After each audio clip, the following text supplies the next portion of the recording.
নমস্কার বন্ধুরা, আমার সনাতনী ইউটিউব চ্যানেল যাহা সত্য তাহাই শিব তাহাই সুন্দরে আপনাদের সবাইকে স্বাগত জানাই। আজকে আমি আপনাদেরকে পাঠ করে শোনাচ্ছি দশরথের ঋষ্যশৃঙ্গানয়ন। সুমন্ত্র কহিলেন, রাজন, সেই বুদ্ধিমান দেববর সনৎকুমার আরও যে আপনার হিতসাধনের কথা বলিয়াছিলেন তাহা আমি বলিতেছি। ইক্ষ্বাকু বংশে ধার্মিক সত্য প্রতিজ্ঞ শ্রীমান দশরথ নামে রাজা হইবেন। তাহার মহা সৌভাগ্যবতী শান্তা নাম্নী কন্যা হইবে। তিনি অঙ্গরাজের সহিত সখ্য স্থাপন করিবেন। অঙ্গরাজপুত্র রোমপাদ নামে বিখ্যাত হইবেন। মহাযশস্বী রাজা দশরথ তাহার নিকটে গিয়া তাহাকে বলিবেন, হে ধর্মাত্মন, আমি অপত্যবিহীন। আপনি শান্তার স্বামী ঋষ্যশৃঙ্গকে আমাদিগের বংশবৃদ্ধির নিমিত্ত যজ্ঞ করিতে নিয়োগ করুন। বিশুদ্ধাত্মা রোমপাদ রাজা দশরথের বাক্য শ্রবণান্তর মনে মনে তাহার অবশ্য কর্তব্যতা চিন্তা করিয়া দশরথকে পুত্রবান শান্তাপতি ঋষ্যশৃঙ্গকে প্রদান করিবেন। অনন্তর রাজা দশরথ নিশ্চিন্ত হইয়া সেই বিপ্রকে লইয়া দৃষ্টান্তকরণে সেই যজ্ঞ আহরণ করিবেন। যশঃ প্রার্থী ধর্মজ্ঞ রাজা দশরথ দ্বিজশ্রেষ্ঠ ঋষ্যশৃঙ্গকে কৃতাঞ্জলিপুটে স্বর্গ ও পুত্র কামনায় যজ্ঞ করিতে বরণ করিবেন। নরপতি দশরথ দ্বিজবর ঋষ্যশৃঙ্গের প্রসাদে অভিলাষিত বিষয় লাভ করিবেন। তাহার প্রভূত পরাক্রমশালী বংশ প্রতিষ্ঠায়ী সর্বলোকবিখ্যাত চারিটি পুত্র জন্মিবেন। সত্যযুগে দেববর ভগবান সনৎকুমার এই কথা বলিয়াছিলেন। হে নরশার্দুল মহারাজ, আপনি বল ও বাহুনীর সহিত স্বয়ং তথায় গমন করিয়া সৎকারপূর্বক ঋষ্যশৃঙ্গকে আনয়ন করুন।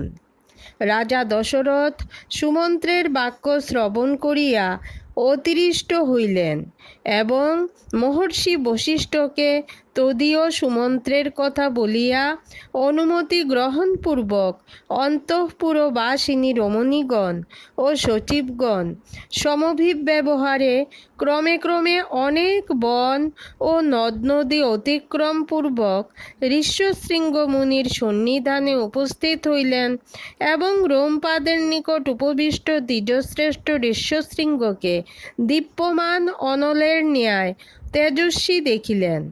অনন্তর রাজা রোমপাদ সখ্য ভাব হেতু দৃষ্টান্তকরণে দশরথকে সবিশেষ পূজা করিলেন এবং ধীমান ঋষিতনয় ঋষ্যশৃঙ্গের নিকট রাজা দশরথের সহিত স্বকীয় সখ্যভাব ও সম্বন্ধ নির্দেশ করিলে ঋষ্যশৃঙ্গও তাহাকে পূজা করিলেন। নরশার্দুল রাজা দশরথ এইরূপে সৎকৃত হইয়া 7-8 দিন তথায় বাস করিয়া রোমপাদ রাজাকে বলিলেন, রাজন, আমার সুমহৎ কর্ম উপস্থিত, অতএব আপনার দুহিতা শান্তাকে পত্নীর সহিত মদীয় নগরে গমন করিতে হইবে। রাজা রোমপাদ ধীমান রাজা দশরথের বাক্যে অঙ্গীকারপূর্বক ঋষ্যশৃঙ্গকে কহিলেন, আপনি ভার্যাসহ রাজার সহিত গমন করুন। এবং ঋষিপুত্র ঋষ্যশৃঙ্গ তদ্বাক্য শ্রবণে রোমপাদকে কহিলেন, তাহাই করিব। অনন্তর ঋষ্যশৃঙ্গ নরপতি রোমপাদের আজ্ঞানুসারে ভার্যার সহিত গমনে উদ্যত হইলেন। বীর্যবান দশরথ এবং রোমপাদ রাজা স্নেহপূর্ণ হৃদয়ে পরস্পরকে আলিঙ্গনপূর্বক পরস্পর বদ্ধাঞ্জলি হইয়া অপার আনন্দ উপভোগ করিতে লাগিলেন।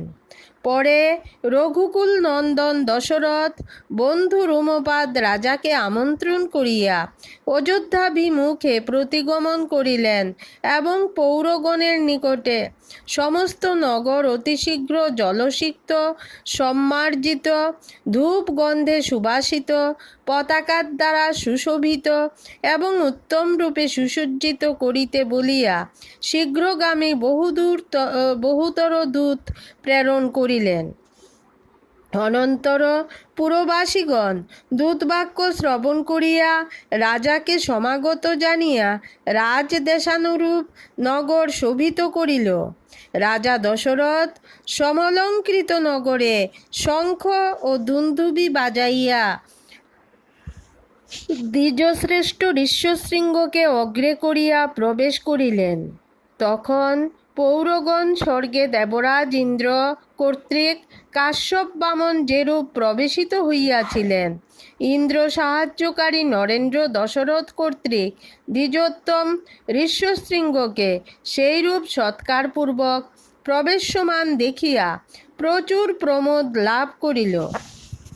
তদনন্তর রাজা দশরথ ঋষ্যশৃঙ্গকে অন্তঃপুরে লইয়া গিয়া যথাশাস্ত্র পূজা করিয়া তাহার সমাগমে স্বীয় আত্মাকে কৃতার্থ জ্ঞান করিলেন এবং অন্তঃপুরবাসিনী মহিলাগণ আয়ত নয়না শান্তাকে পতির সহিত আগত দেখিয়া অতিশয় আনন্দ অনুভব করিল।